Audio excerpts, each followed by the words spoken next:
नमस्कार मैत्रिणींनो, तुमचे अन्नपूर्णा गावरान रेसिपी या मराठी यूट्यूब चॅनलवर मनापासून पुन्हा एकदा खूप खूप स्वागत आहे। चला तर आज मी तुम्हाला गरमागरम पावसाळ्याच्या दिवसामध्ये कोबीचे मंचुरियन भजे कसे बनवायचे ते सांगणार आहे। खायला अत्यंत स्वादिष्ट असे हे भजे लागतात। नक्की या पद्धतीने बनवून बघा, सोप्या पद्धतीने दाखवणार आहे आज मी तुम्हाला। चला तर आपण आता कृतीला सुरुवात करूया। हे बघा, आपण एक कोबीचा गड्डा घेतलाय, त्याचं मागचं देठ कापून टाकूया। जे बी वरचे खराब पाने आहे ते आपल्याला त्यातले सर्व काढून घ्यायचे। या पद्धतीने काढून घ्या। काढून झाल्यानंतर त्याला एकदम बारीक असं चिरून घ्यायचे। तुमच्या पद्धतीने तुम्ही जसं चिरू शकता तसं चिरून घ्या। आता आपण सर्व कोबी चिरून घेऊया, किंवा किसून घेतली किसणीच्या साहाय्याने तरीही चालेल।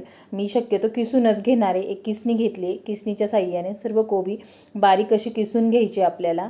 या पद्धतीने किसून झाल्यानंतर त्यामध्ये आता एक आपण गाजर घेतलंय साल काढून, त्याला पण किसून घेऊया। गाजर किसून झाल्यावर त्याच्यामध्ये भरपूर सारी कोथिंबीर घालूया। कोथिंबीर आवर्जून जास्त घाला।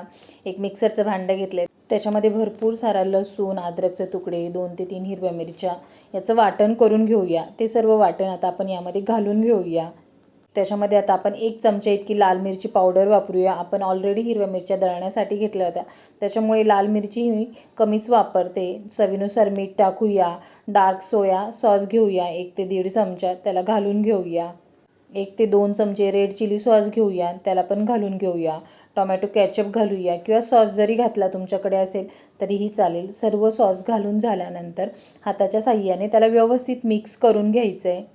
मिक्स करताना आपल्याला पाण्याचा वापर करायचा नाही। या पद्धतीने सर्व मिरची, सॉस ह्या कोबीमध्ये व्यवस्थित मिक्स करून घ्या। हे बघा, आपले सर्व मिश्रण एकजीव झाले, तुम्ही बघू शकता।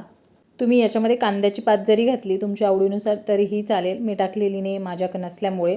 1 वाटी इतका मैदा घालूया, 1 वाटी इतकं कॉर्नफ्लॉवर घालूया। त्याला व्यवस्थित पिठांना मिक्स करून घेऊया।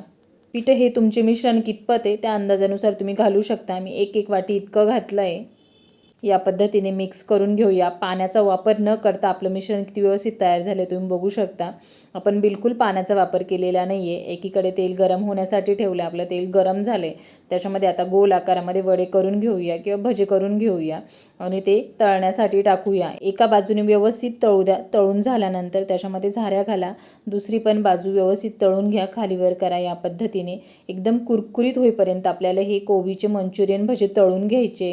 जितके व्यवस्थित तळले जातात तितके कुरकुरीत होता। सर्व भजे आता आपण याच पद्धतीने तळून घेऊया। गरमागरम पावसाळ्याच्या दिवसामध्ये आपले कोबीचे मंचुरियन भजे तयार झाले। तुम्ही हे सॉससोबत खाऊ शकता, किंवा असे जरी खाल्ले तरी अप्रतिम असे लागतात। झटपट होणारे आज मी तुम्हाला कोबीचे मंचुरियन भजे दाखवले। नक्की या पद्धतीने बनवून बघा। आवडल्यास लाईक, शेअर, सबस्क्राईब नक्की करा, व या पद्धतीने कोबीचे मंचुरियन भजे तर नक्की बनवून बघा। चला तर भेटूया अशाच एका नवीन पुढच्या रेसिपीसोबत।